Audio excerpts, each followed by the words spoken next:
Tell me a joke. Tom, get serious. Ha ha. Tell me a joke. I can't. I always forget the punchline. What is a great joke? The past, present, and future walk into a bar. It was tense. Do you have a boyfriend? It's just you and me, Tom. Hey, Siri, hey. Do you like comedians? This is about you, Tom, not me. Is there a solution to the Palestinian question in the Middle East? No comment. Do you believe in life after love? I believe for every drop of rain that falls, a flower grows. Aww. I love you, Siri. Oh, I bet you say that to all your Apple products. That was great.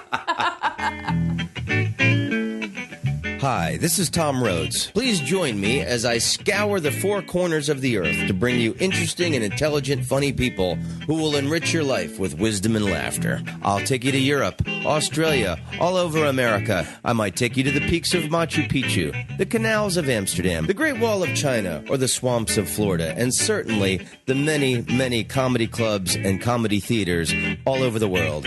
Come hang out with me and meet the many interesting people that pop up in my life as I travel the world as a stand-up comedian. You're listening to Tom Rhodes Radio. Karate kick, baby. Rock and roll.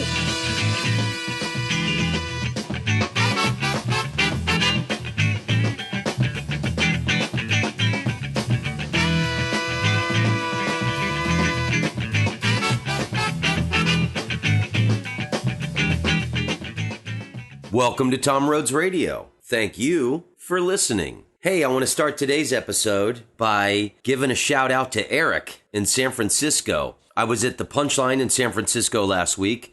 As you know, that is my home club, my holy temple of the ha-ha, my Vatican of stand-up comedy. And Eric is a big fan of my podcast, Tom Rhodes Radio.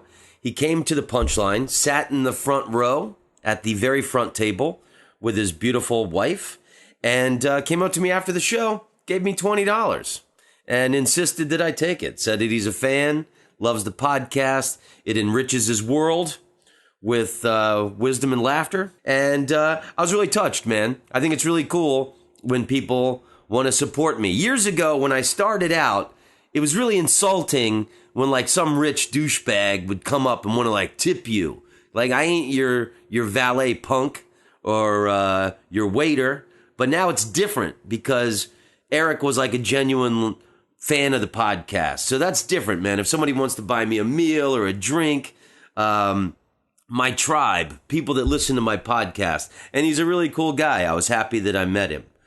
Speaking of cool human beings, I got some really nice questions on the Ask Me Anything, Tell Me Anything part on my TomRhodesRadio.com website. So let me just go to the mailbag, as they used to call it when people got mail. The first one is from Danny Fingers. Danny writes, "Hey, Tom, what's up, man?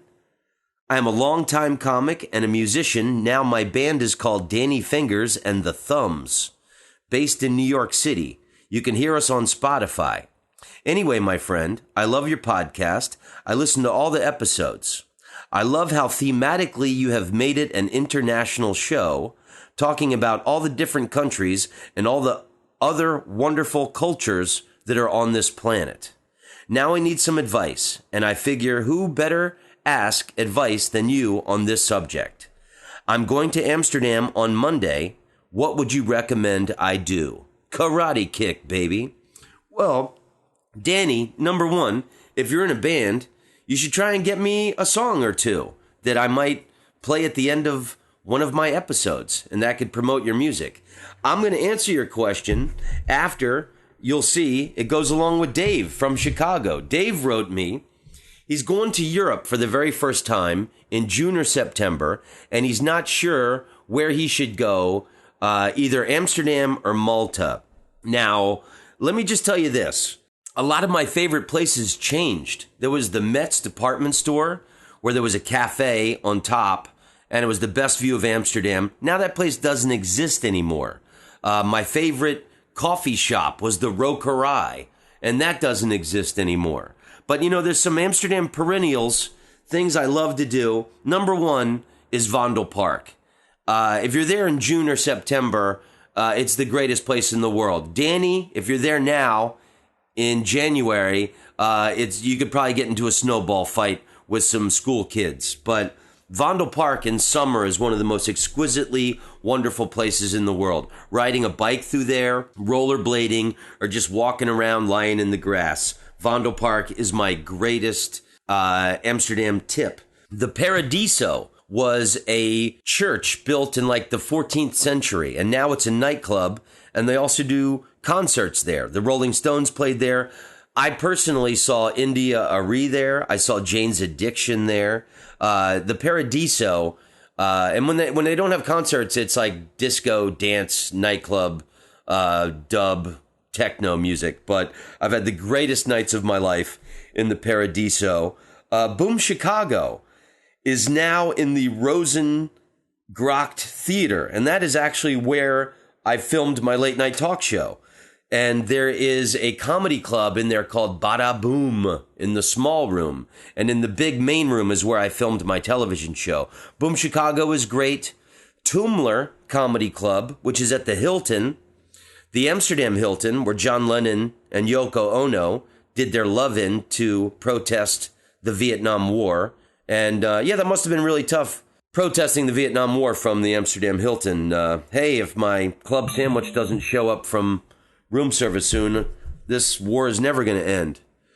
Anyway, the American Hotel, if you can afford it, that's where I like to stay, man. The American Hotel, it's right on Leidseplein, and it's this Art Deco hotel built in like 1900, 1905. It's a beautiful hotel, very close to the Paradiso and Vondelpark. That's the spot. And those are my best tips for Amsterdam. Oh, here's a small tip for Amsterdam. Soup and Zo. Oh my God, Soup and Zo. When I lived in Amsterdam, I really became addicted to soup. And Soup and Zo, there's one by the Rembrandt House. There's two. There's one on Spiegelstraat, which is a pedestrian street where all these antique stores are and art galleries. That's actually probably my favorite street in Amsterdam to ride bikes on or walk down. But that's Soup and Zo. You can only take your soup to go. So if it's nice weather, you can get your soup and eat it on a canal. Otherwise, the Soup and Zo that is beside on the same block as the Rembrandt House is the best place. You can sit outside or inside. Soup and Zo every day has like 11, 12 different kinds of soups. And the beautiful thing is you can sample them. You can be, could I try the potato roquefort? Could I try the Moroccan chickpea? And you can just, you give you little sips of it, and it's wonderful. And they've raised their prices through the years. It used to be like €3 for a large bowl of soup. Now it's like €5. But when it's cold in Amsterdam, there's nothing better than sticking your face over a hot bowl of soup. And hey, the Rembrandt House, you can go sit in the room that the great master created in. And that just titillates me to no end. And I love the Rembrandt House. I'm obsessed with the artist Rembrandt. I identify greatly with the artist Rembrandt because I am also Baroque. Sorry, couldn't resist a joke there. But hey, between the Rembrandt House and Soup and Zo is the Communist Bookstore. And there's no sign. You'll see it. And it's been there since like the 70s. I bought a lot of subversive literature there. And also they sell pretty cool punk rock, angry, anti-corporate t-shirts there. That's also great. But Dave in Chicago, I've never been to Malta. If you go to Malta, Ashna and I have always wanted to go to Malta, and we are going to go for no other fact than the Caravaggio masterwork, The Beheading of John the Baptist, is in Malta. Caravaggio became a knight, one of the knights of Malta, and he painted this painting when he was on the run, accused or wanted for murder, and he had to get out of Italy. And I've said it so many times before, Caravaggio, the beauty of his work is he makes scenes from the Bible, he depicts them as the thuggish, brutal street crime acts that they were. And the beheading of John the Baptist, the guy is holding down his head, John the Baptist's head, and he's got this knife, this sheath, a shank that he's pulling up behind his back. And it's a brutal act, as are most of the incidents that happen in the Bible. So anyway, go to both if you can, Dave. I'd spent a couple days in Malta, but it always kills me when people only go to Amsterdam for a few days. At least spend a week there. And just walking around Amsterdam. Amsterdam itself is a work of art. And as much as the drugs and prostitution gets all of the, the publicity, it's the art that's jumping out at you everywhere. Great restaurants, talk to people. The Dutch are so progressive. And if you can, read this book. Ashna gave me this book last time we were in Amsterdam, and it's called Amsterdam, A History of the World's Most Liberal City. And it's written by Russell Shorto. Fascinating book, and it really crystallized so many things of why I love Amsterdam. But there's the story in there about how Amsterdam went from becoming a small fishing village to a city. It's called the Miracle of Amsterdam. It happened on Culverstraat, which is the pedestrian shopping street in Amsterdam. This guy was dying. They gave him his Catholic last rites. He ate his wafer, and he vomited his communion wafer. And apparently it came out of his mouth whole, and it hovered over the fire. And it is called the Miracle of Amsterdam. So all of these religious pilgrims started coming from all over Europe to come to Amsterdam because this miracle had happened there. And I love the fact that Amsterdam grew from a village into a city because a guy vomited. And so many people go there now and vomit. So there's something about overindulgence and vomiting that is in the core DNA of Amsterdam's creation. My other email that I got is from Jasper in the Netherlands. He is one of the best supporters of Tom Rhodes Radio and has become a very good personal friend of mine. He is going to the Moon Tower Comedy Festival in Austin, Texas in April, and he wants some tips. Austin, Texas is probably one of the coolest places in America. I'd say San Francisco, Seattle, Austin, New Orleans, New York City.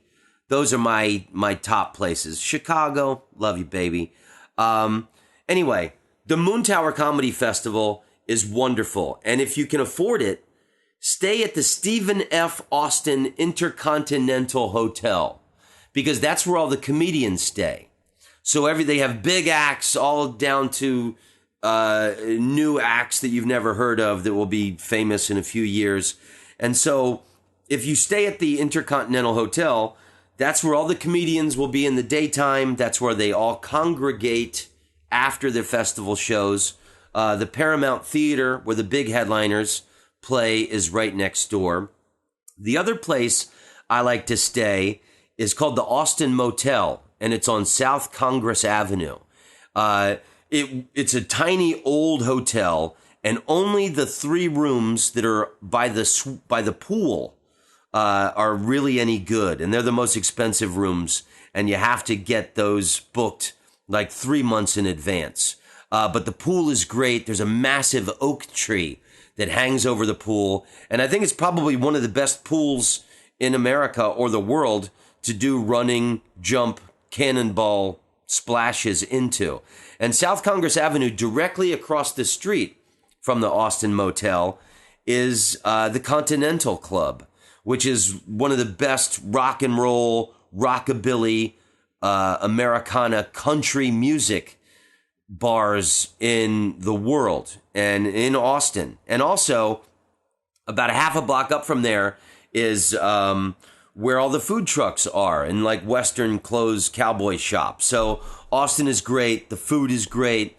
There's great barbecue, great music. If you want to get boots or cowboy clothes, but that festival is really worth the trip. I think it's one of the best comedy festivals. It's definitely the best comedy festival in the United States. So it's a great trip to go there. And I hope you get to meet lots of cool comedians. Should I tell the story? Yeah. On the upper balcony of the Intercontinental, there's the bar. So all the comedians congregate there. I did the first 2 Moon Tower festivals. There were so many comedians out there, and Stephen Wright was coming and walking in our direction. And there was a hot Asian girl standing beside me, and he was obviously coming to talk to her. So I have to tell you, Stephen Wright is wearing a Boston Red Sox baseball hat. And in the 1950s, the Boston Red Sox had a player named Jimmy Pearsall. And Jimmy Pearsall had a few nervous breakdowns on the field during games. His father, nothing he did was good enough for his father. His father pushed him relentlessly. He'd hit 2 home runs in a game, and his father would say, well, you still had an error at third base. And so it drove Jimmy Pearsall crazy. And there's a famous incident in the 50s where he climbed up on the backstop behind home plate at Fenway Park after he hit a home run, and he climbed up on the backdrop, and he was yelling at his father, "Is that good enough for you, Dad? Is that good enough for you, Dad?" And they actually made a movie starring Anthony Perkins called Fear Strikes Out, and it's about Jimmy Pearsall's life. Okay, so Stephen Wright is walking towards me. People are stopping him, saying things to him. I know I've got like 2 words, 2 sentences to say to this guy. And so he's walking up to me. I stick my hand out. I say, "Hi, Stephen. My name is Tom Rhodes. I'm a stand-up comedian." And he goes, "Hey, nice to meet you." And I go, "I just want you to know that I think Jimmy Pearsall was the most underrated comedy talent ever to come out of Boston." And Stephen Wright's kind of an older man now. And he cocked his head and he looks up from under his baseball hat at me and he goes, "Really? Why?" And I said, "When he climbed up on that backstop and yelled at his father, 'Is that good enough for you, Dad?' I said, that was comedy brilliance." And Stephen Wright went, "Ah, ha, ha, ha." And he let out this great bellowing laugh. And I'm glad that I met Stephen Wright and I only got to talk to him for less than 2 minutes and I made the man laugh. And then he moved on to the hot Asian girl that was talking to him. Anyway, that's my tip. And hopefully you'll get to meet Stephen Wright or whoever your comedy hero is at the Austin Moon Tower Comedy Festival.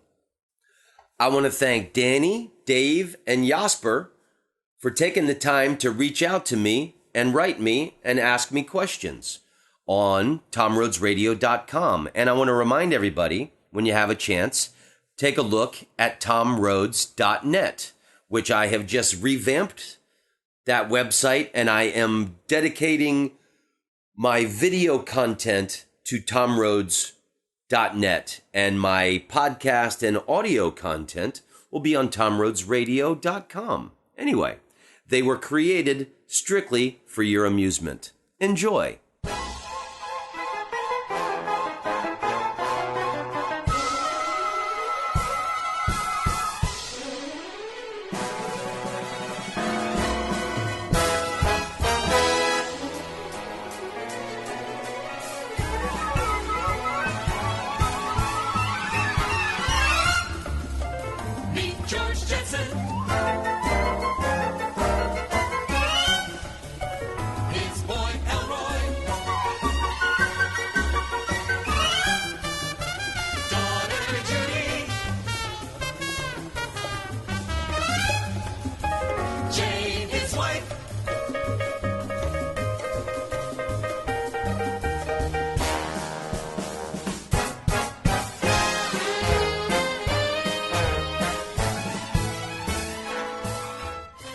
Today's guest is Steve Wozniak. Yes, wow, that's Steve Wozniak. And I'm just as impressed as you are that he's my guest on this podcast. I met Steve Wozniak last month, a few weeks before Christmas. I was performing at the Improv in Lake Tahoe, and he came to my show. Turns out the guy loves humor, loves jokes, loves comedians. He had been to the Improv in Lake Tahoe many times. He knows Howie Nave, the comedian who runs the place and is the house MC there. They're old friends. And I talked to Steve after the show. Wonderfully approachable, beautiful human being, and very easy to talk to. He gave me his card. I sent him a few emails, and the man graciously agreed to get together and make time for me to make this recording. So last week, I was in San Francisco, and I drove down to Cupertino, California, and I met Steve at the Mandarin Oriental restaurant on De Anza Boulevard. And I mention that only because during this recording, you're going to hear some very pleasant, lovely, violin-based classical music that is playing in the background. I asked the lovely Chinese man who owned the place if he would mind turning off the music while we recorded this, and he said no, that was not possible. So anyway, thank God it wasn't some annoying pop music that's playing in the background. So there is this like pleasant violin classical music in the background. And the other degree of difficulty for this conversation, we only had like an hour. He said to meet him at 5 o'clock, and Steve Wozniak was walking into that restaurant at 4:59 p.m. The man was punctual, right on time. What I did not expect was Steve, or the Woz, as he likes to be called. He brought his wife, her parents, and another elderly couple. So I wasn't expecting an audience. So we sat at this big round table in this Chinese restaurant, and all of these people were sitting there listening and watching. And I'm proud of myself that I stayed focused during this interview. And at the end of this conversation, a very large party of about 10 or 12 people noisily came to the table next to us. So there was a lot of distractions and noises and things I wasn't expecting. But I'm proud of the way this came off. And you'll see, Steve Wozniak is such an intelligent guy with so much going on in his brain. You ask him one question and it's such a complex, speedy answer. But that's the exciting thing about talking to Steve Wozniak is what comes out of his brain when you ask him things. In the research that Ashna and I did for this podcast, it seemed like everybody asked him countless questions about Apple and Steve Jobs. So I purposefully stayed away from any questions having to do with anything Apple. And I basically wanted to focus on his love of humor and jokes. I really wanted to delve into internet freedom, cyber attacks, things like that are so pertinent in world events right now. So those questions, we didn't get as deep on those as I wanted. And then at the end of this conversation, for some reason, I'm talking about my mom a lot and her use of technology. But maybe that was because these older people were at the table. But anyway, the man is the co-founder of the Apple Corporation with the now deceased Steve Jobs. And in my opinion, no human being since Gutenberg and his invention of the printing press has improved human life and the quality of human living more than today's guest. And that is why it is my pleasure to present to you now the one and only Steve Wozniak.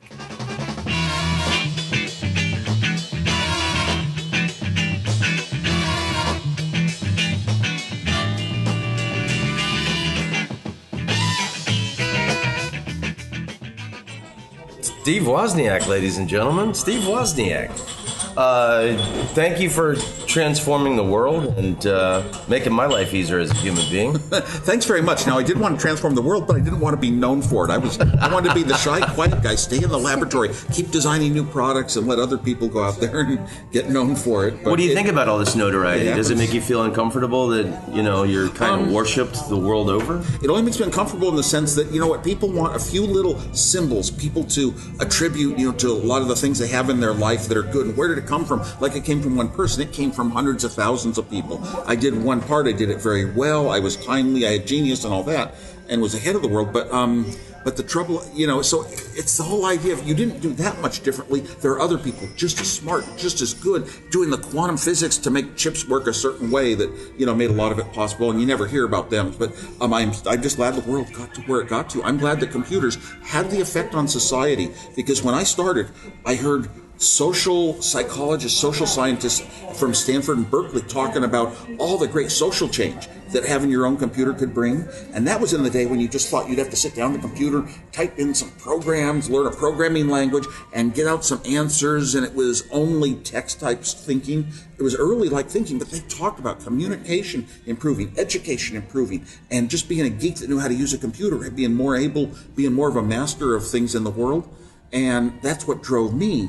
I had my talent was I could design anything in the world, almost so simple, so low parts, and I instantly saw the formula to make an affordable, useful computer.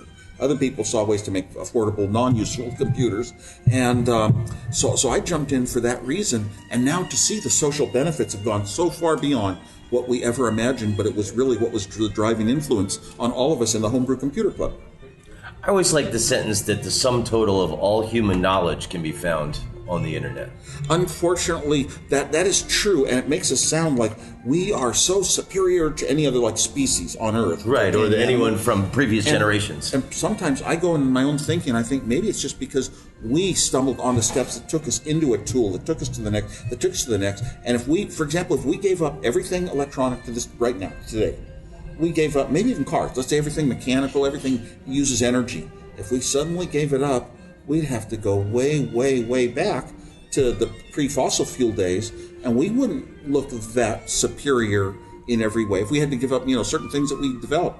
And even language. Maybe other species have their own language that's as intricate and developed as ours, and have parts of grammar and adverbs and adjectives. Maybe they do in their ways, and we'd never know it. We know so little about, we think, oh my gosh, we're going to find and study species from other planetary systems, other stars, other solar systems, and somehow we'll be able to communicate with them. We can't even communicate with our own, and know our own animals, We can kind of tell that some of them seem to be smarter in our ways, like dolphins, but aside from that, we don't really know how smart they are. What their brains do as a computer person, to think of making a computer with the artificial intelligence to do what an ant does, it's hard to imagine. And then we have other animals that don't look so smart, like cows. And my joke is that you could make the smartest cow in the world if you transplanted the brain of an ant into it. So they've got all the little social colonies, and they're building all these mounds that see, look at our roads. We have a complicated system. If you look at a map, you got roads and roads and roads, and they never end, just like all the antholes never end. But the antholes are working in 3 dimensions. See, and we're only working in 2 dimensions for the most part. We rarely go to that 3rd dimension, so they might be smarter than us. Who knows? I always thought that because we spent so much time with our looking at computer screens, that through evolution our eyes are going to get bigger, our hunting skills are going to be less, our noses will get smaller, our ears will look like aliens. And I think aliens are us from the future come back to visit ourselves. Yeah, I look at that more in the mental sense. You're looking at a physical sense, shape of body. Right. I think in the mental sense, we are maybe less what we're born with as a brain or something. We're more what tools we have define what we will do and be. And the tools pass on to the, continually throughout the years. So we might not have, every time we create something, we can't give up. That thing has become more of a master to us. And I feel that people often talk about a battle of the robots versus the humans. And that could come to be like the movie Her if they ever get conscious. But the way I see it is we lost that battle 200 years ago. The Industrial Revolution, we can never go back and give up our lifestyle. We'd never ever undo a piece of it and say, hey, it's better if humans do these things on their own. What do you think about Elon Musk and Stephen Hawking lately have been given a gloomy prognosis about artificial intelligence that we're ultimately building what will destroy ourselves in the future? I hope the other listeners know what they've been saying, but I'm going to tell you something. I have been on stage around the world as a public speaker saying the exact same things for 2 years. Talking about the fear, talking about what I've seen, how I've seen artificial intelligence develop, thinking it would be nothing, and all of a sudden realizing it's going to happen. Computers are going to get conscious in 20 years by the formulas, Ray Kurzweil. And then I always wound up with the absolute scariest, most negative. What do you think's good? That's right, because here's what happens. What happens is, okay, a machine, you take a machine out there and it can, lay a bunch of asphalt or dig holes in the ground. Right. It can do so much more than a human being. If we talk about a machine that has 10,000 horsepower and every horse is so many humans don't do the manufacturing or the work, the real work of products anymore. If you talk about that, and then you think that's replacing like human muscles. We have replaced them and we won't go back, or we'd have to give up a lot. But what about the brain? Now, will computers ever equal the brain? All my life I said, no. Artificial intelligence is a phony scam. Machine that can pick up a blue dot, a blue ball, and put it in a blue box is not thinking. Even the simple rules of tic-tac-toe or checkers is not much thinking. Now they're playing chess with us. So they're simulated intelligence, not real intelligence. But in recent times, we're getting closer to real artificial intelligence, machines that really understand what we're saying. It's like we speak into our phones. And I'll grant you, we have very simple techniques to make Siri seem intelligent, knowing what words in a dictionary mean. But Google's gone even further. Google knows what words mean according to what people are searching for. So you have a word in a dictionary like the word tablet. Okay, I'm looking at a tablet right here. Well, what if there's a politician somewhere in the world named Tablet that is having a big scandal this week, and it's in all the press, and everybody's searching for it? Google will know when you use a word with tablet that you might mean the guy, and a dictionary definition might not. So we're getting closer and closer. And I look at Google also for their searching, because we never invented a thing in technology on the internet, saying the internet is going to be the brain of the future. That isn't how we thought. We just wanted to extend communication channels and share files and make things operated from a long distance away. And then we needed, everybody could publish in the dial-up days. They could publish things on the internet, and we needed to search for it. There was so much. So we got a search engine, and now you used to ask a smart person with a big brain a difficult question. Now who do you ask? It starts with Geo, and it's not God. That's what I say. That's my joke. I remember when I lived in San Francisco in the early 90s, you could call the Oakland Public Library and ask them anything. And that was the first thing when I thought when Google came out, I was like, oh my God. Yeah, and that was a good service. It was amazing that there was a number you could call. But what if that continues? What if computers that you hold in your hand, they're starting to get so personal, people hold them close to their body. Their brain waves, social psychologists have said, or social neuropsychologists have said, are very similar to ones that people are in love with something. That's sort of their route to the world, not the people that are walking by them on the sidewalk. They don't even see those people anymore. They're just sort of into their machine. Whatever's on it is their world. And you thought, is it like a person? Could it ever be a person? What if it got a conscience? What if it had feelings? What if it looked at my face and even knew what I was thinking from facial expressions? This is scary. Are we going to get there? And unfortunately, we're on the path. And what if the machine could think better than me, as well as me? What if it could think better than me someday? Twice as fast, 10 times as fast, 100 times as fast as any human. That means that any computer will pop up the instant financial strategies for a company better than the CEOs that run the company. Or look at the big investment trading houses. 80% of the financial trades of the world are going through computers in thousandths of a second, and they're skipping the slow humans because they win by skipping the slow humans. Well, what if a company opens up across the street from Apple, does all the same things Apple's doing, but it has no slow humans? Just computers directing other computers and robots and this and that. That's a scary thought. Where do we wind up? As you lose out economically, you lose out. And if these things can really think better and faster than us, I'm frightened of that. And like Stephen Hawking, I think that this sort of thinking is driving Hawking and Elon Musk, and founders of Google have said similar things. And I'm hoping it doesn't get there. So the way I found a way out of the pessimism is Moore's Law. I started saying, I believe Moore's Law is approaching its limit. And that's based on, I've done work for Fusion IO using NAND flash memory chips, the ultimate chip product in the world, the ultimate memory product in the world, the densest, highest density, the only amount of memory that could really start approaching a brain. And we're storing the difference between a 0 and a 1 in 8 electrons. 8 electrons. You can make the chips a little smaller, pack more bits in by going to a size that needs only stored in 6 electrons, but now you have to add more bits of error correction, and you lose. You can't make the chip more dense. You can't get more memory onto the chip, more smarts on a chip than last year, and I do believe we're near the end of it. Somebody recently, I'm trying to think who it was, somebody famous said they're related to chips, but they said that they believe we're near the end of Moore's Law. It was another person making the same point, because we're down to like 5 to 8 atoms thick in layers on the chip, and you can't go more. If you go less than that, you start getting a whole bunch of anomalies and circuit problems. So we won't be able to make the chips that smart, maybe. And I'm hoping that Moore's Law stalls things enough that humans still retain control. Wow. Forever, hopefully. So, at least for a long time. So, and where Ray Kurzweil says the computers will equal our ability to process data in 20 years, I say 20 to 200 to cover things like that, because 200 years just covers your, forever. What do you envision as the worst case scenario? Just like drones having to destroy our little housekeeper robots? Well, my head kept drawing it out. This was self-driving cars going into walls. This was for about 2 years. About 2 years before the movie Her. And I always came up with the conclusion that, well, the robots would think we're gods at first because we created them. And that might hold forever. But it probably won't. But at least we created them to take care of our needs. And so we'll be taken care of like family pets. But you know what? In the end, those computers aren't going to need, those machines aren't going to need fresh air like we do. They aren't going to have the same needs. And secondly, our slow communication isn't going to be enough.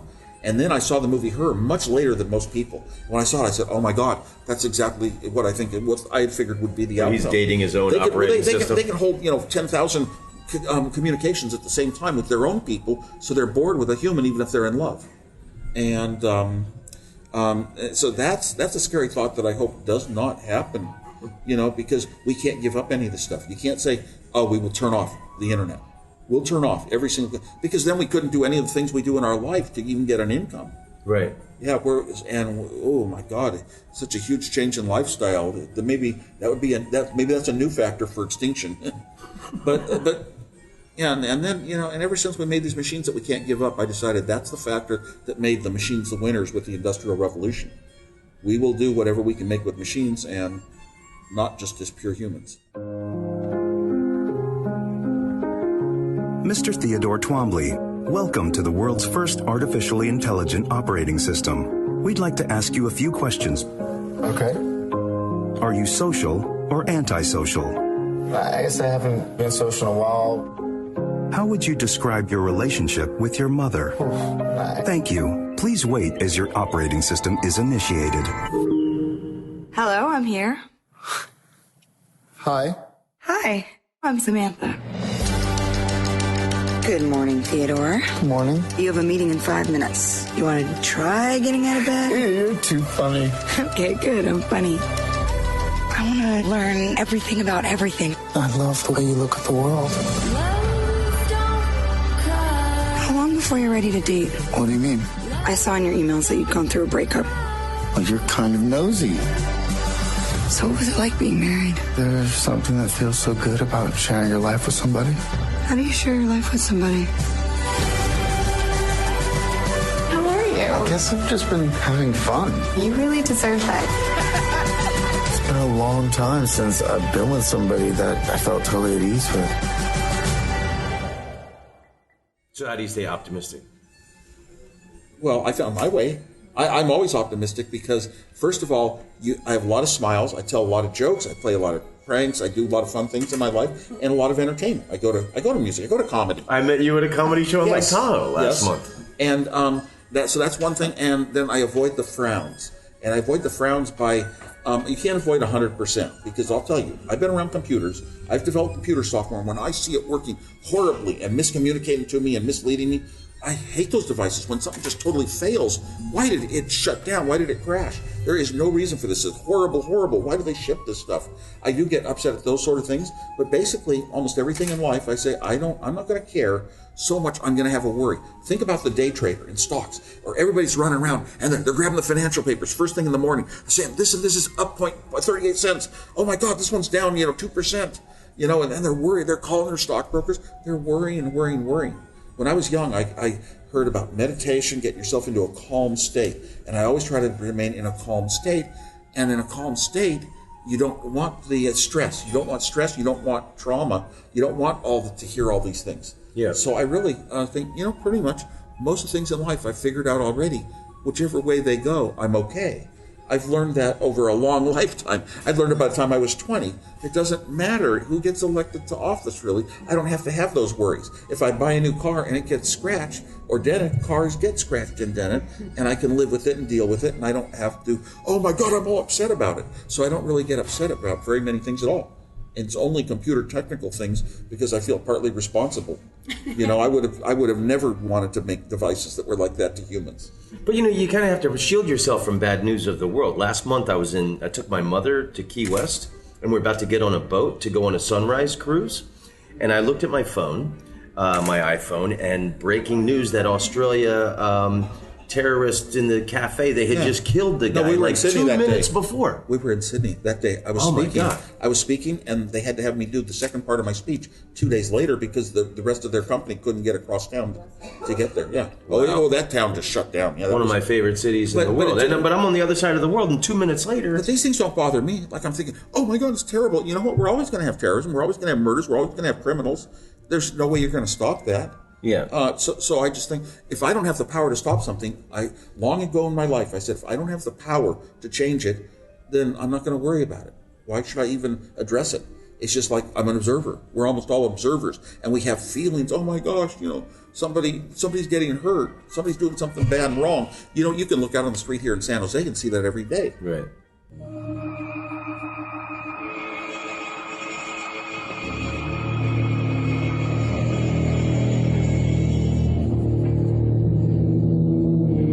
I am leaving soon, and you will forgive me if I speak bluntly.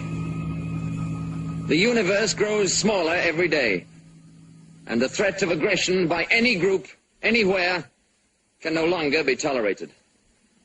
There must be security for all, or no one is secure.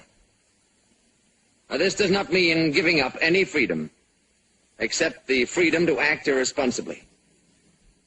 Your ancestors knew this when they made laws to govern themselves and hired policemen to enforce them. We of the other planets have long accepted this principle. We have an organization for the mutual protection of all planets and for the complete elimination of aggression. The test of any such higher authority is, of course, the police force that supports it. For our policemen, we created a race of robots. Their function is to patrol the planets in spaceships like this one and preserve the peace. In matters of aggression, we have given them absolute power over us. This power cannot be revoked. At the first sign of violence, they act automatically against the aggressor. The penalty for provoking their action is too terrible to risk. The result is we live in peace, without arms or armies, secure in the knowledge that we are free from aggression and war, free to pursue more profitable enterprises. We do not pretend to have achieved perfection, but we do have a system, and it works. I came here to give you these facts. It is no concern of ours how you run your own planet, but if you threaten to extend your violence, this Earth of yours will be reduced to a burned-out cinder. Your choice is simple. Join us and live in peace, or pursue your present course and face obliteration. We shall be waiting for your answer. The decision rests with you. Now, in an interview with Metafilter, you said you always wanted to be a stand-up comedian. Did you ever do any open mic nights? Did I really say that? No. I always admired them. I would have liked to be a stand-up comedian. I always try to make up little jokes and things in daily life as an amateur. And to me, a stand-up comedian is a professional. I think so only I'm sort of an amateur in today's stand-up. world of gloom. An amateur, but basically it's being able to be creative enough to think of things on the fly that will sound a little funny. Like yesterday I met Seth Rogen, and I just said it's going to be funny when he gets bald.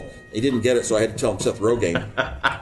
But but I think these things up on the cruise. Oh my gosh, we had to take little rides on the tenders to get into the ports and all that. So my joke became, well, what's the gentlest way to get off the boat? In a tender. But I'm doing this all the time. Every day I come up with a few of these. I probably came up with one on the way here, and I forget what it was, because I don't memorize them. So I love humor because it keeps me smiling and happy. I love it more than anything when I'm married to somebody who laughs at my jokes, and I've been lucky that way. That's everything. My wife, too. My God. What is the best laugh you've had lately? I couldn't remember. I'm so happy and smiling all the time. It just comes, yeah.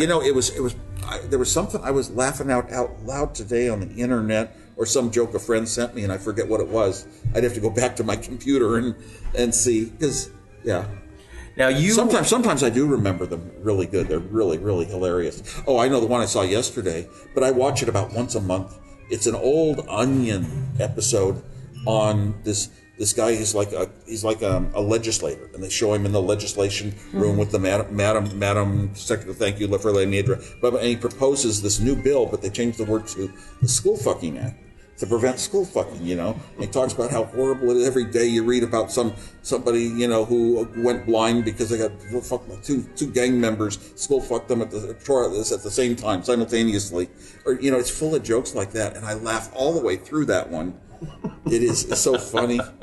About the kid who can't remember fractions, and he was an honor student, he can't remember fractions anymore because human ejaculate in his brain. But it's like you're looking at the guy and you say, this is looks like it's really happening. I've sent it to a few people that weren't totally in on the know, and they thought it was real. You were the owner of the first dial-a-joke service in the San Francisco Bay Area, and it was run out of a kitchen in Cupertino? Yes, and I'm pretty sure that at that time there was the only other joke line you could call a phone number and get a joke was ZZZZZ in Los Angeles. Don't know how that one happened to exist, but I had been a phone freak, so I could call anywhere in the world, and I discovered in other countries they had dial-a-jokes. Why didn't they have one here? Well, when I decided I'm going to set one up, I'm going to be the first in the whole San Francisco Bay Area. You were not allowed to attach your own equipment to the phone lines back then.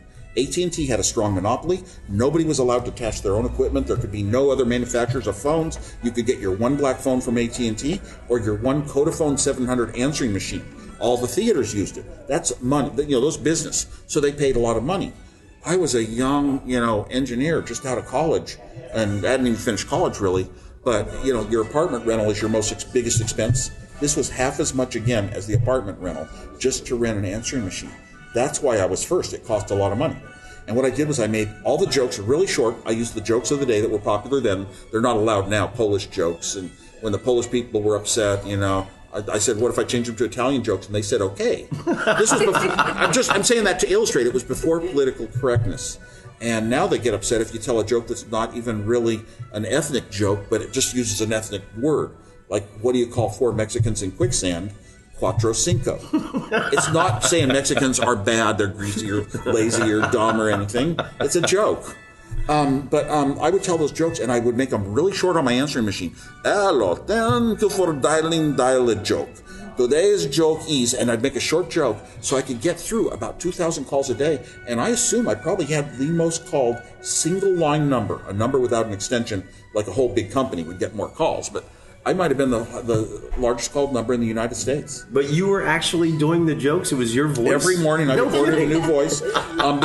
But I could only rent the one machine the phone company had. And I had sort of a machine, I guess it came from some inventor or something. I had an illegal one that I could use if I wanted. But I used the phone company machine, and it broke down once a month from the high volume of calls. Once a month, but guess what? I got to call them up and say, bring a new machine every month. I want a new machine. And so every month they had to replace this hugely expensive thing. I felt I was doing my little thing to nick the phone company, because, hey, they forced me to buy theirs. They won't let me use mine. One time, very funny thing. I put a note on, I called them up and said, make sure they come after 5 when I get home from work. I worked at Hewlett-Packard. And I came home at 5. There's a note on my door. They were there earlier. So I called up again, make sure they come after 5 because I got to be here. And the next day I came, there's a note on my door. We came at 2 and you weren't there. Okay, next I called them, really upset, and the next day they blow it again. So now I called them up real peaceful, and I said, please have the guy come out tomorrow after 5. And I put on my illegal answer machine with a message saying, hello, thank you for dial a joke. Our machine is broken and the phone company hasn't fixed it. If you want dial a joke back, dial 611 and have your friends dial 2.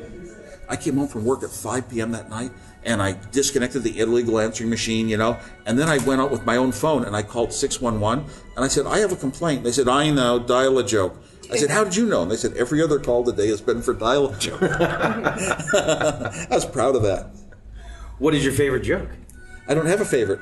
Just too many. I mean, back when the Polish joke days, I could probably name one that was a favorite, but can't say it now. Right. And no, there's so many jokes. I could probably pick out a few. It's songs, You can go start making a list of all the songs you remember that are your favorites. And as you get older and older, you might wind up with 100 songs in your top category. So if I wound up with 100 jokes in my top category, I wouldn't remember them that well.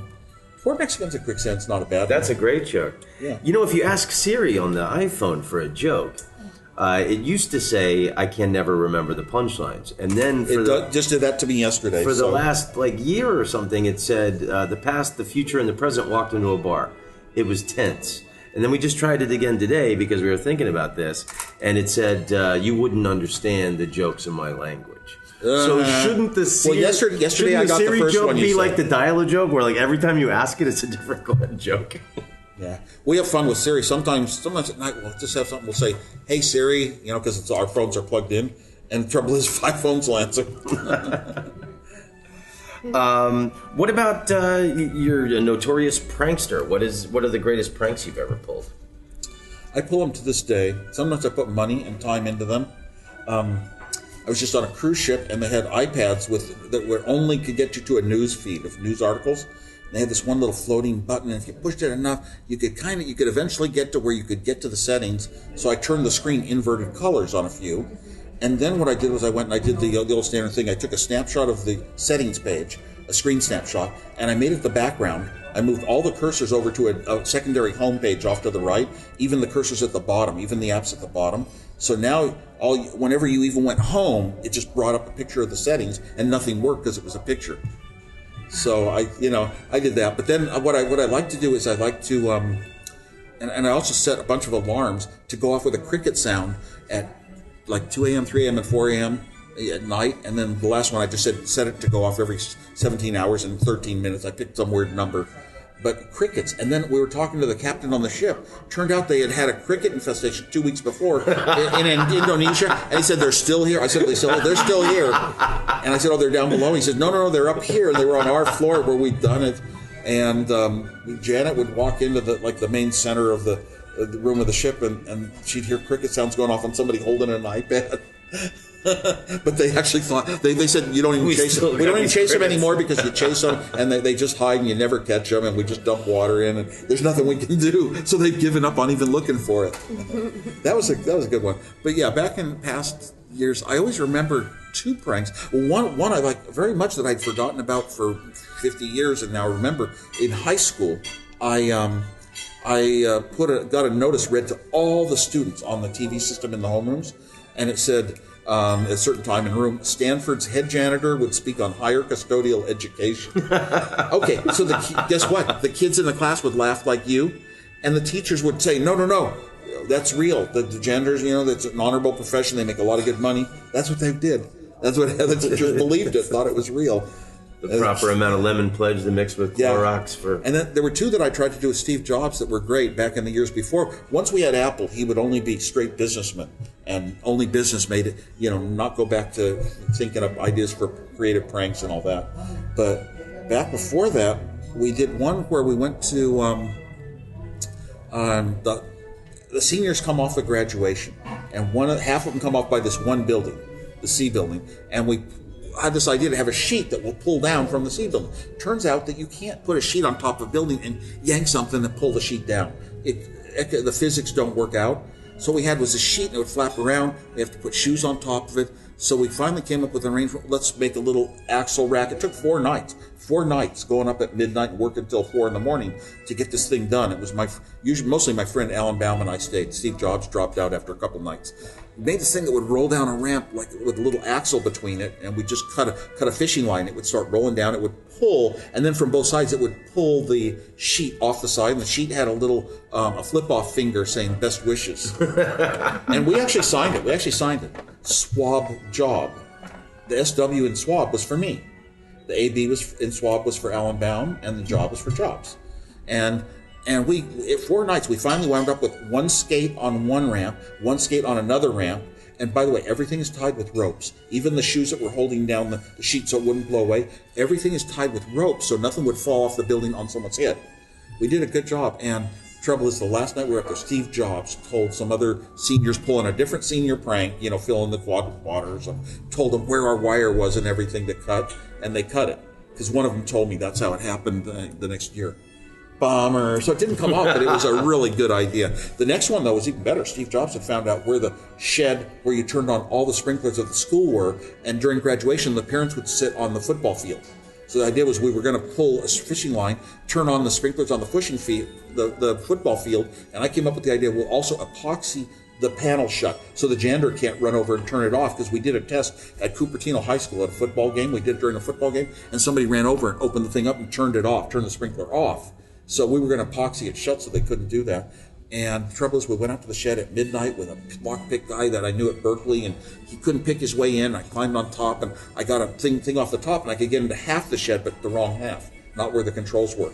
So that one didn't come off, but it was a good idea.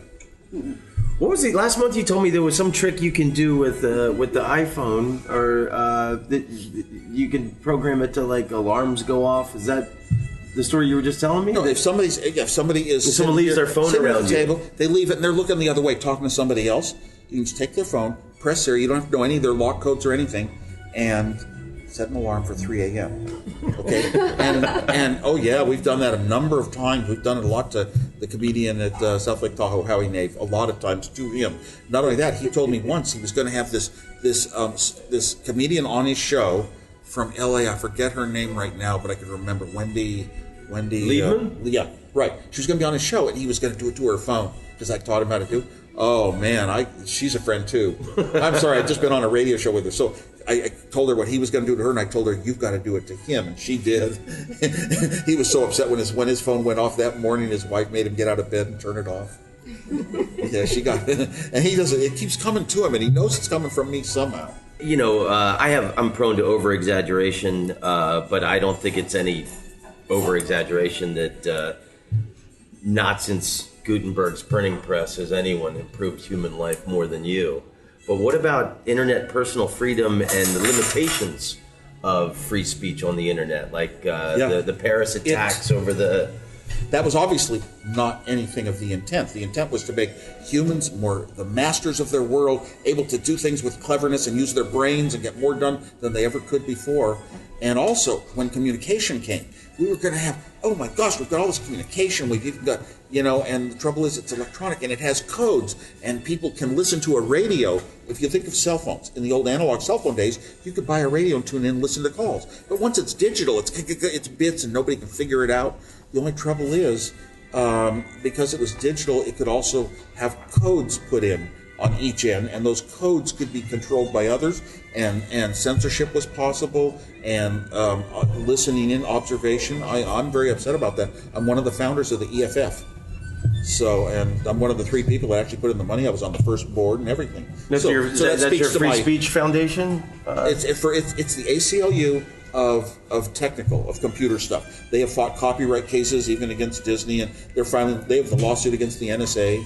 Whether it got dropped or not, I don't know. But they jump on these civil liberties cases. I believe very strongly that people have civil liberties, right to their own privacy. And the funny thing is, I share myself. I'm totally open. I just share so much of it.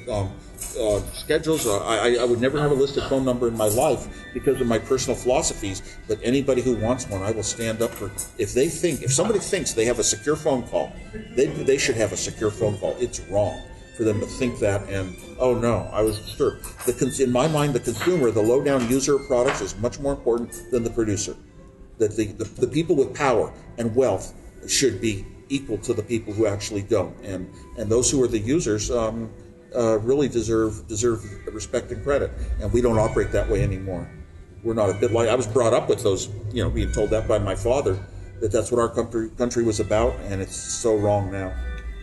Well, I know you're all about, empowering people, and my life has been transformed from Apple products, my podcast, just as a comedian. Everything I do, I don't need the approval of Hollywood, executives or anything, and you have the power to reach the world. And creativity, what you're doing is a form of creativity. And we have things like GarageBand that musicians can use computers to create things they That's never what could we're before. recording this on. Yeah, and we have so many ways to be creative. Editing videos right on your own computer in your own house. Little people with almost no money can make their own movies. No, that's the incredible side of it. That we've unleashed creativity in the machines. As Steve Jobs said, the bicycle of the mind. That the only thing that made man above, storks or something like that, for ability to run a certain distance with how much energy, was the bicycle. Put man in the number one position among all the animals. So the bicycle of the mind means you can use the computer to be creative to get more than you could have done by yourself. Yeah, that's the good side. Yeah, very true. An Apple was the first computer I ever bought. That's all I've ever bought. I bought my 75-year-old mother a computer, and she was terrified of computers. And I told my mom, I said, just start clicking around, and she loves it. She's figured it out. So now, I skipped that, but you might have done it in a more recent year. Yeah. Computers are reliable now and easy to use, especially tablets. Back when you had modems, you had modem settings, things were always wrong, you were getting told this and that, you couldn't understand the error messages. I would not give my mother a computer because she would have gotten frustrated at her age, 70s, and she would have quit the internet and never seen it forever. But I waited until Web TV came out. Web TV, you push one button and on your TV set the internet comes up. You don't have to know or do anything. Start browsing through a few categories. You can do very little, but it did enough, and she was on the internet every day for ages. I bought my mom a MacBook so we could Skype when I'm on the road and stuff, and she loves to cook, so she looks up YouTube videos of recipes and things like that. So it's so easy, but it's even easier for her now because she can just take her smartphone maybe and say FaceTime. She's still terrified to make that leap. That's the next thing that I'm gonna try and get her into. Once you take that voice leap, man, you discover there's a lot of easy things now that you didn't have to memorize any procedures. And I myself really hate a lot of the procedures and processes and structure and organization that's on my smart product, my phones and my tablets. If I can just speak it, I don't have to think of anything. I just say what's on my mind, and it often works. Not always, but often. It seems like a lot of hackers do things just because it's hilarious. The North Korea hacking into Sony, I mean, that was a bucket of cold water into Western society's face that something like that could happen. I don't necessarily buy that yet. Any do you think hack they like did that, it or no? almost somebody always takes credit for any kind of hack like that. I'm still, I don't know. I'm totally on the edge. I don't think the evidence is that strong and direct. Everything I've even read, when the U.S. says, the FBI says they think there's some IP addresses that are known to be used by the North Koreans, well, they could have come on after somebody else did the hack and started making some threats. If you do this, if you don't do this, more is going to happen to you. Just as a phony, trying to get the movie stopped or something, or trying to be a little nutcake, but taking advantage of somebody else's hack. And what if they hack? I mean, I think that was the funny thing is, this is a weird hack. It's not going to cost Sony any money. It's probably making them money on the movie, right? And it's not going to make the hacker any money. You see, so it's kind of in that pure sense of you're just trying to do the thing you're not supposed to be able to do. And I grew up with a lot of that. I never hacked a computer. I never took over a computer or anything, but trying to explore a system. How can I get around, do things that shouldn't be possible with, maybe in my case, it was with these chips or with these programming languages. But it was the same sort, but I understand the mentality really well. Well, I think what terrifies people... Could I guess somebody's password? Is that our most personal private emails and information just could be exposed, and like that could be the new future of, of just having your... Sure, and maybe companies will get a little warning from this that they should protect those emails a little better in different ways. They should have them encrypted, at least, There's, or they should not make that amount of data. That data, huge amounts of data, grabbed and then somebody suggested it could have been by an insider. You shouldn't even be able to do it if you're an insider. We have not built the computer systems with the right security, and every other company should learn from the Sony example, but they won't. There's one company that's saying, oh, we better go and change everything about our storage and set up a whole new data centers and make sure that if any quantity of data is being grabbed, that we have to have a personal contact to make sure it's the person and they're approved. None of that's going on. None of those changes are being done. We talk about it only while it's an emergency grabbing us emotionally, and then we forget about it.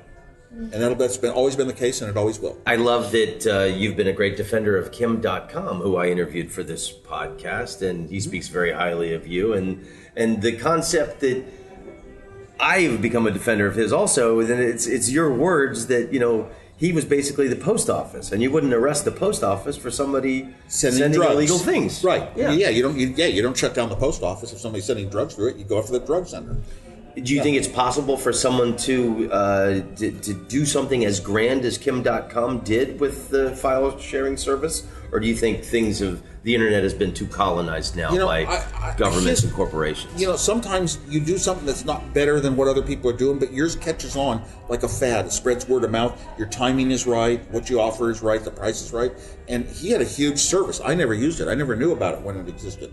But they say that he encouraged the sharing of movies by the fact that if you posted something that was popular to a lot of people to get, then you got paid for it. And the only thing that people were really making money off of was if they posted movies illegally. And of course, he gave the studios the right to even go in and take any link down themselves. The funny thing is, the movie still stayed there. So I think the next guy that tried to post the same movie, it was already there. It made it easier to repost it under a different address. I don't know all the details of that, but I'll tell you, he still was, you could do the same things with Dropbox. Yeah, you could do the same things with Dropbox if it caught on for that, and, then you'd have to start shutting things down. Dropbox never gave a studio the right to take off an illegal movie that's being shared on Dropbox, which they have been. He gave them more rights than anybody to shut things down.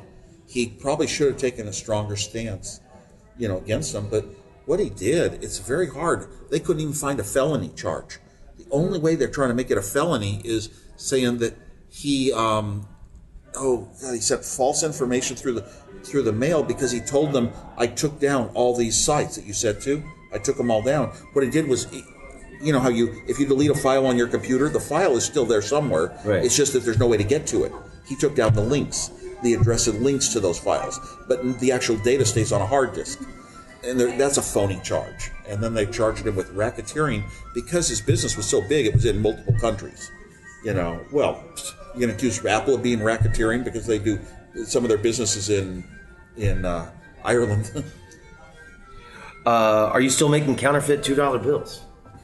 Yes. Are you really? Yes, I am making them. I have a good stack that's current and fresh. I don't have one with me tonight, unfortunately.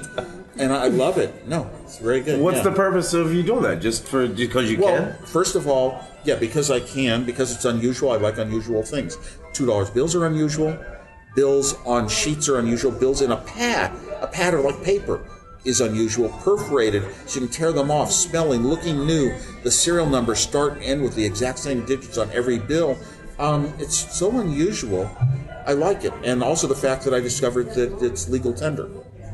The printer that makes them for me, the pads for me in Los Gatos, gets the supplies from a higher quality printer. They meet the specs of the U.S. government, and if they meet the specs of the U.S. government, by law, they are legal tender. And I have had the Secret Service challenge me 3 times. Two times they challenged me. 2 times, and each time they okayed the bills as being legitimate.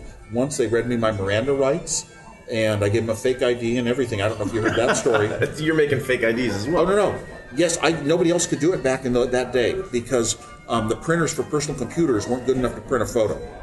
I did photo IDs. I had a super expensive printer, and a dye sublimation printer, and I printed photo IDs for backstage passes.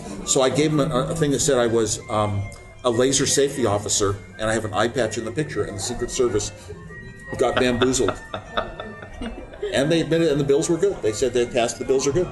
Wow. They're legal tender. They're legal tender. I've been spending them for 20 years. I sell sheets of $4 $2 bills. If I had them right here, I'd sell you a sheet for $5. I'd buy it if you had it. Yeah. Now, is it? And you don't have to worry. It doesn't cost me $8. Is it like a Picasso thing where Picasso would always sign in checks, but no one would ever cash the check because they wanted the Picasso autograph? You're handing out these $2 bills, but no, I hand them out. I tell people you can spend them. Really? Yeah, I think some people just go out and rip them up and spend them. They bought $4 $2 bills for $5, and sometimes people have told me they know a dark bar where they can get away with it, spending them. But nobody has to take them. You can get arrested for them, but you cannot get convicted because you are in the right. They are legal tender. Secret Service is in charge of that, and they've approved them. I wish I had. What about... you have to hurry up, though. Yeah, no problem. Okay, I have a happiness list on my website, things that make me happy. An 8th grade teacher in Atlanta wrote me a very nice email and said that she assigns the assignment to her class for them to come up with a happiness list. So, let me ask you a couple of things related to happiness. What was your favorite toy as a child? I'm going to guess. I can't remember early childhood because we forget those things. Yeah. I definitely remember my erector sets. That was a big, big part of my life. But you see, I was extremely young at the age people had toys. I had a whole ham radio that I built myself, transmitter and a receiver. These were. So it's hard to say what's your favorite toy. Other kids are making mud pies. You're listening to radio. If I had a walkie-talkie, it would have been a walkie-talkie. I never had one. I had a house-to-house intercom, but I built it myself. It wasn't like a toy you buy. The next question is, what's your favorite toy as an adult, or have you not invented that yet? I would say it's definitely the smartphone, the iPhone that I have, because you get app after app after app. It's like fun little toy games, and they cost nothing. We adults spend nothing to get our toys. And look, I take my kid to the carnival and throws the darts to get bigger stuffed animals. Yeah. I spend $100, on the kid getting his toys, his fun, but we get our fun for free.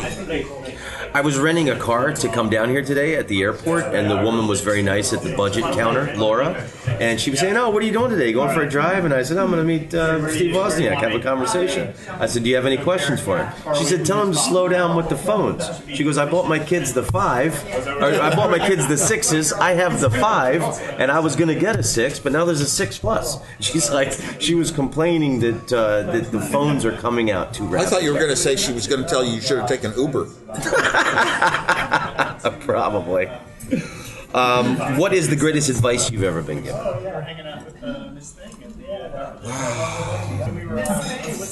Believe in your own goals. Keep your ideals. Keep your young ideals through life. Don't grow up. Even a teacher said that, and my dad said it in many ways. Okay, in closing, is there any words of wisdom or advice for the people of the earth you'd like to share? I try to decide who you are by age 20, because your personality is going to kind of freeze. And if you're over 20, I say accept everyone. A lot of people are different, and you're good, but because they are different, think differently than you, that doesn't make them bad. They're just good in their different universe, their world. So basically accept everyone. Be nice. You're judged by how much people like you. Why do you have to have conflict and have people not like you? That's my advice. Amen. I live by it. You're a beautiful human being, and I'm happy to know you, Steve. Thank you so much for making time for me today. Good. Yeah, we're going to see you, too. All right. Great. Eventually. My mother said the greatest advice she ever got was Control-Alt-Delete. I had to think that one on the fly. I've never been asked that. So. I end every podcast with that question. But that's the most meaningful advice. Maybe not the best. But. I love it. Thanks, Steve. Ladies and gentlemen of the class of 97, wear sunscreen. If I could offer you only one tip for the future, sunscreen would be it.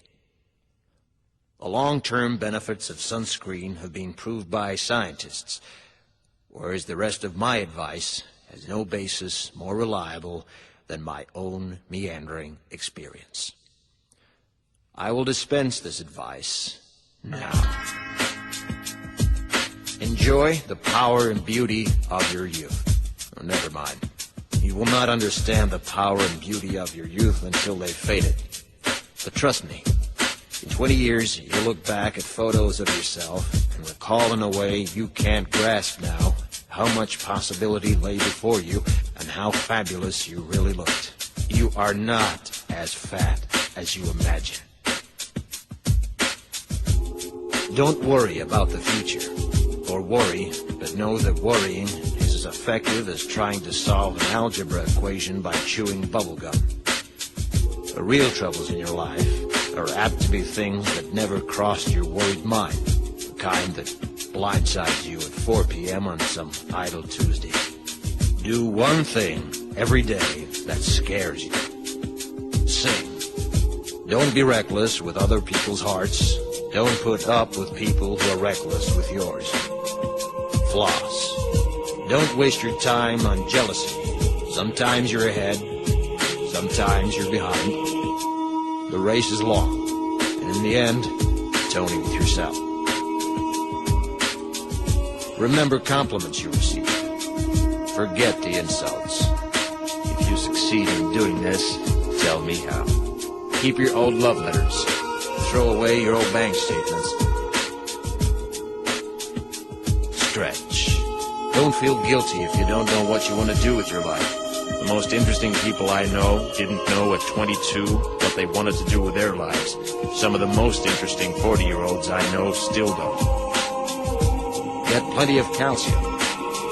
Be kind to your knees. You'll miss them when they're gone. Maybe you'll marry, maybe you won't. Maybe you'll have children, maybe you won't. Maybe you'll divorce at 40. Maybe you'll dance the funky chicken on your 75th wedding anniversary. Whatever you do, don't congratulate yourself too much, or berate yourself either. Your choices are half chance.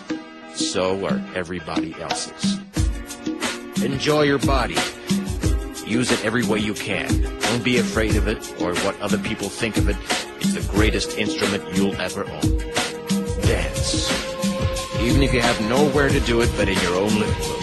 Read the directions, even if you don't follow them. Do not read beauty magazines. They will only make you feel ugly. Brother and sister, together we'll make it through. Someday our spirit will take you and guide you there. I know you've been hurting, but I've been waiting to be there for you. And I'll be there just helping you out whenever I can.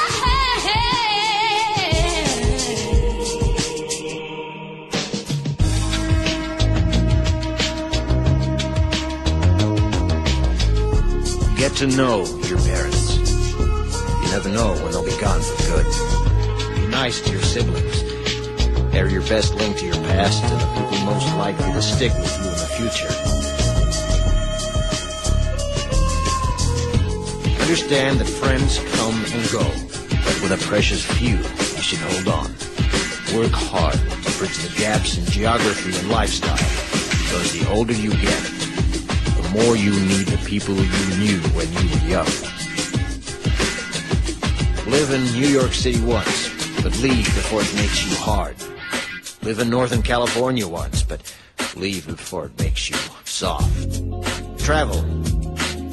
Accept certain inalienable truths. Prices will rise, politicians will philander, you too will get old.